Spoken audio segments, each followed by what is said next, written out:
দোলাপুর রাজ্যে বাস করত এক রাজা আর এক রানী। কিন্তু সেই রাজার মনে কোনো শান্তি ছিল না, কারণ সেই রাজার কোনো সন্তান ছিল না। তাই রাজা তার রানীর সাথে অত্যাচার করত। রানী রাজার কাছে অত্যাচারিত হতে হতে ভাবে যে আত্মহত্যা করবে, আবার পরে ভাবে যে আত্মহত্যা মহাপাপ। রানী প্রায়ই ভগবানের কাছে তার মৃত্যুর জন্য কান্নাকাটি করে। একদিন রানী স্বপ্নে দেখে যে রাজার অত্যাচার সহ্য করতে না পেরে প্রাসাদ ছেড়ে চলে যাচ্ছে, কিন্তু বনের ভিতর দিয়ে যেতে যেতে এক মুনির দেখা পেল। সেই মুনি রানীকে বলল, তোমার কিসের এত কষ্ট? তুমি তোমার মৃত্যু কামনা করছো কেন? রানী তখন মুনিকে বলে যে, মুনিবর, আমি এক আটকুড়ো রানী, আমার কোনো সন্তান নেই, আর সেই কারণে রাজা প্রতিনিয়ত অন্যায় অত্যাচার করে।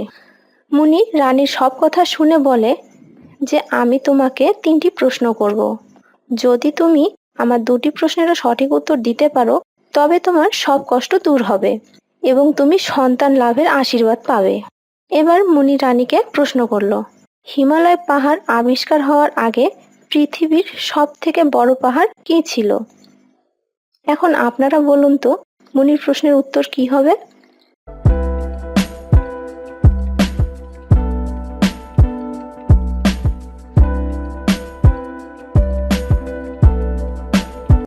রানী মুনির প্রশ্নের সঠিক উত্তর দিল এবং তার কষ্ট লাঘবের একটি ধাপ পার হলো। উত্তরটি ছিল হিমালয় পাহাড়। মুনি বলল, হ্যাঁ, তোমার উত্তর ঠিক। এবার আমার দ্বিতীয় প্রশ্ন, মানুষ কোথায় তার যমজ ভাই এবং বোনকে দেখতে পায়? রানী এই প্রশ্নেরও সঠিক উত্তর দিল এবং মুনি তার উত্তর পেয়ে সন্তুষ্ট হলো। আপনারা কি বলতে পারবেন এই প্রশ্নের উত্তর কি হবে?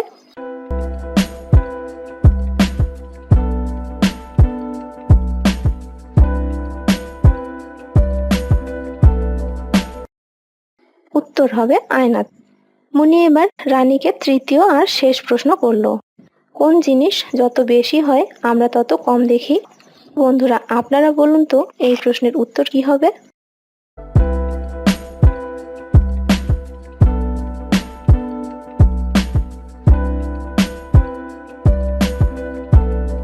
উত্তর হবে অন্ধকার। রানী এইবার মুনির প্রশ্নের উত্তর দিতে পারলো না। মুনি নিজে এই প্রশ্নের উত্তর দিল আর বলল যে, তুমি আমার 2টি প্রশ্নের সঠিক উত্তর দিতে পেরেছো, তাই আমি সন্তুষ্ট হয়ে তোমাকে সন্তান লাভের আশীর্বাদ দান করলাম। কিন্তু মুনি রানীকে বলল যে, তোমার যে সন্তান হবে তাকে 18 বছর বয়সেই বিয়ে দিতে হবে, নয়তো বিপদে পড়বে। কিছুক্ষণ পর সকাল হলো, রানীর ঘুম ভাঙলো এবং রানী ঘুম থেকে উঠে রাজাকে খুশির সংবাদ দিল। এরপর রানী ফুটফুটে এক কন্যা সন্তানের জননী হলো এবং তাদের দোলাপুর রাজ্য খুশিতে দিন যাপন করতে লাগলো।